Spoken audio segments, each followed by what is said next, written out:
আজকের এই ভিডিওতে আমি কথা বলবো সোমালিয়ানরা কেন তারা তাদের প্রধান পেশা হিসাবে জলদস্যুতা বেছে নেয়। 1991 সালে তাদের সরকার পতনের পর তাদের দেশের মধ্যে গৃহযুদ্ধ শুরু হয়। এই সুযোগে বিশ্বের নানা প্রান্তর থেকে জাহাজ এসে সোমালিয়ার সাগরে অবৈধভাবে মাছ ধরতে শুরু করে। কে আটকাবে? কোনো নৌবাহিনী ছিল না, কোনো কোস্ট গার্ডও ছিল না। আরো ভয়ঙ্কর ব্যাপার ছিল, কিছু দেশ সেই সাগরে ফেলে দিতে থাকে বিষাক্ত রাসায়নিক বর্জ্য।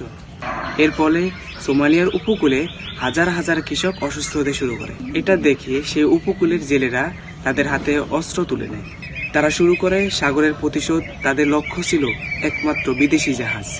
সেই থেকেই শুরু হয় আধুনিক সোমালি জলদস্যুদের ইতিহাস। তারা শুধু মাছ নয়, তারা জাহাজ, মানুষ ধরে মুক্তিপণ চাইতো। কখনো বা $1 মিলিয়ন, কখনো বা তার চাইতেও বেশি। এই জেলেরা জানতো যে জীবন বাঁচানো এখন তাদেরই হাতে, আর তাই তারা হয়ে ওঠে ভয়ঙ্কর সোমালি পাইরেটস। এক সময় যাদের কাহিনী কাঁপিয়ে দিয়েছিল পুরো বিশ্বকে। এই ভিডিওটি ভালো লেগে থাকলে অবশ্যই সাবস্ক্রাইব করবেন।